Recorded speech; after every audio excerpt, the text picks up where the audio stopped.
folks, this is Janet from Cottage Sage, and today I have my friend Rose here, who is a consultant with Pampered Chef. Hello. And we're going to make applesauce, but Rose brought some wonderful tools from Pampered Chef. So Rose, would you tell us about what you brought? Of course. So I brought, this is one of a set of 3 flexible cutting mats, which will make this very easy.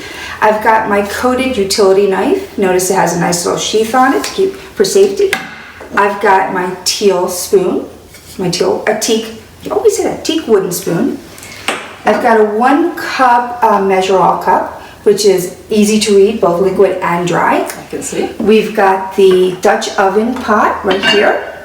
And we've got the apple corer and cutter right there. Perfect tools. I get to play with this one. Yes, you do. Good. So let me tell you about the apples that I picked. So I have, these are called Summer Rambo, and they have nothing to do with adventure movies or action movies. It's actually a French apple dating from the 1500s. It was grown in this area in colonial years, and I picked this one because I went to my local farm and I said, hey, I want to make some applesauce. What would be good? And what do you have that is in a seconds quality? I picked seconds qualities, they're a little ugly, but they're so much cheaper, and we're going to make them into sauce, so they don't need to be pretty. What I do know though is that on this type of tool, the prettier apples work better. They don't catch in the bad spots. And that's why I'm going to give you the ugly apple. I get the ugly one. And I'm going to pick out the prettier apples, and we will put our little pieces in the pot. Okay? Yes. Let's get to work. All right.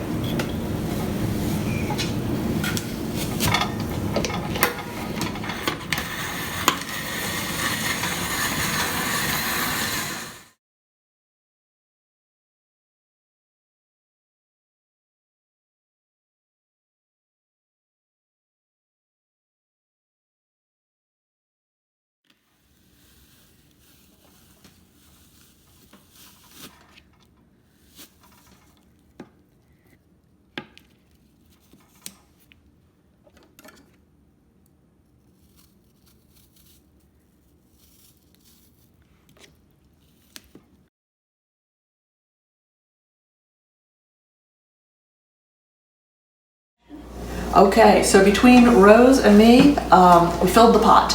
Rose, where's that cup of water? Right here. Right there. Okay, great. Right here. So pour that in, and So just 1 cup. yeah, I'm not precisely measured. You know how I am. But the idea is you don't want the apples to scorch on the bottom. So go ahead and put that on medium. Okay.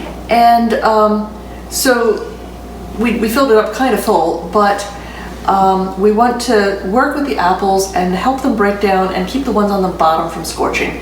So periodically we'll take this lovely spoon that Rose brought. Our lovely wooden spoon. It's very strong too. It is. So we'll mix it up periodically. We may start mashing a little bit, but we'll have some close-ups and let you see how it progresses from the slices to the applesauce, okay?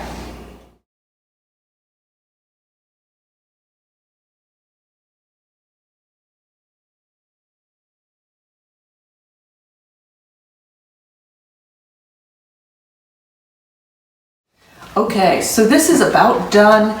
It's a little lumpy, but if you want it to be smoother, you cook it down a bit further. If you like the lumps, then keep it like this. And from here, you can either process it in a hot water bath canner, check your local instruction for altitude and processing time. I think at sea level it's probably 15 minutes for a pint. But you can also serve it warm with cinnamon for dinner tonight. Rose, would you like to take some home for your family? You do not have to ask me twice. That's a yes. Right then. Okay. So we will send Rose home with some applesauce for her family. I'll have some left for my family. So I would love it if you would like, share, subscribe, all those wonderful things. All 3 is even better. And we're going to put a link down in the information so that you can see Rose's Pampered Chef information. So thank you so much, and we'll see you on the next film. Bye-bye.